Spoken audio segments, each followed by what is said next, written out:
What's up, guys? Welcome to our 2019 ESPN Fantasy Football Primer. And Dopp, once we get past the bell cows at the top of the draft, I'm trying to figure out the receiver game. And so who are those top-end guys that once I get, if we're going bell cows out of the gate, drafting these running backs as high as we think most of them will go, who are the wide receiver names that are going to be first off? I think there are three for me. It's DeAndre Hopkins. I love Nuke this year. Oh. And he's just my favorite. He's just my favorite wide receiver in the NFL. I think he's the best wide receiver in football, and I think we can finally say that and feel confident, Yes. right? No more Antonio Browns and Julio Joneses. I 100%. Don't get me started on Julio Jones, Mike. I can't get started. Davante Adams, I think, is number 2 for me. He's one of the only guys. He just consistently puts up huge touchdown numbers.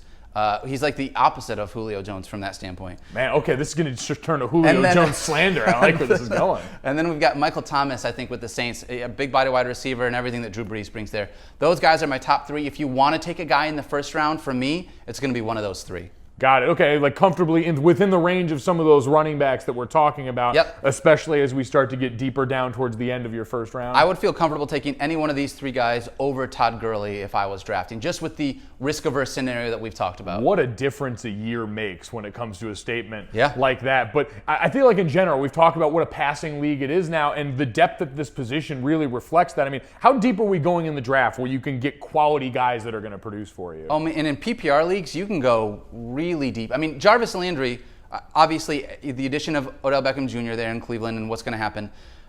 I love Jarvis Landry, and you can get him in the 7th round. So for a guy that I still think is going to catch a number of balls, he's going to have that open, the middle open quite a bit more often with OBJ stretching the field, what they have in David Njoku, with another season to be able to progress as a tight end. I really love Jarvis. If you can get a guy like that in the 7th, you've got a lot of other guys that I think that you could really wait on. Even people like Keenan Allen and Adam Thielen, they're not middle of the draft, but you can get those guys in the 3rd and 4th rounds in a lot of drafts. That's great production. Those are 2 superstars in the NFL. I was going to say, don't say that too loudly about Keenan Allen. I'll make a video about you too. You saw what he did to the Madden adjusters. I am all in on you, Keenan, okay? Listen, we are boys. I've had you for a long time in one of my keeper leagues. I love you. I'm just saying, not everyone else is appreciating you the way that I do. Not everyone sees you the way that we see you. This is a very pro Keenan Allen YouTube channel. You are perfect. Okay. All right. So we go from there, and I feel like I'm going to speak right to your soul on this one. Guys that might take that big next jump this year. Yeah. I'll tell you, my biggest guy, and I understand I'm a Lions fan, but Kenny Golladay has a chance to be a monster.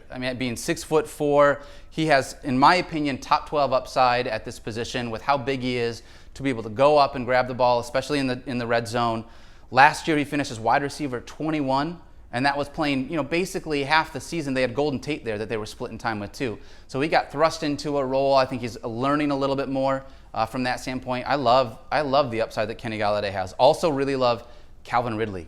Last year he put up some huge numbers in some games. And then hit the wall hard towards huge the end rookie of that wall season. Yes, but that's something that we see a lot with guys coming out of college, and you realize the changes to the pro game. And so Calvin Ridley, another season under his belt, still has Julio to be able to learn from and to be able to take some double teams away. If he's able to get one-on-one coverage with what he did, and he can have that stamina and progress that through 16 games, I love Calvin Ridley. Could be a very Juju Smith-Schuster-esque jump when you talk about having a guy to take some coverage away from you. Love that. Open up some opportunities. So could be very fun to watch in that offense.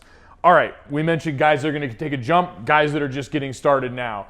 Rookie wide receivers that we had in the draft this year. Paris Campbell ends up with the Colts, N'Keal Harry in New England, Deebo Samuel, San Fran, DK Metcalf in Seattle, and Hollywood Brown in Baltimore. Is there anyone that stands out about that group for you? The only person that stands out to me is DK Metcalf.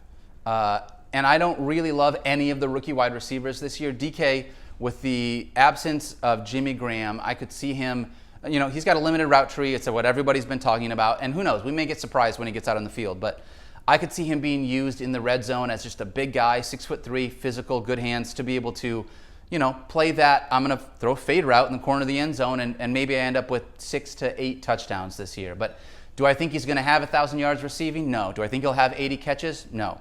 I like the idea of 700 to 800 yards, maybe 50 to 60 catches this year. That's what I sort of see. Deebo Samuel, I love Deebo Samuel, but we still don't know what Jimmy Garoppolo is.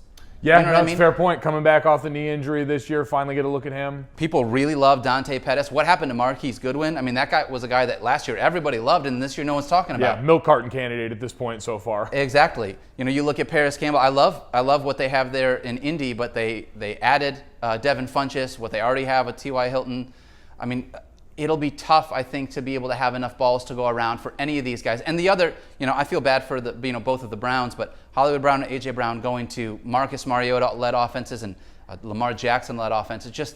It doesn't inspire a lot of confidence in me. Yeah, no, not exactly the ideal landing spots. And, so outside of DK Metcalf, you have N'Keal Harry inside your top 50. But is that another one where you're always kind of scared of what the hell the Patriots are going to trot out offensively for a given year? You have no idea. I mean, you look at it and it's like, all right, well, Gronk's gone. So maybe there's a number of targets that open up. Where do those targets go?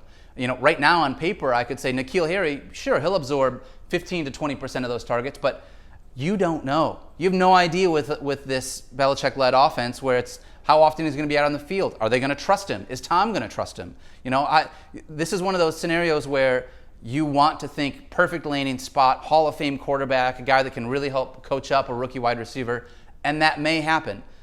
It also might not. So I'm not going to burn a draft pick too early on a guy that just has the variance on him is all over the place. So again, with that risk averse, I like him as a sleeper later on in the draft if he makes it.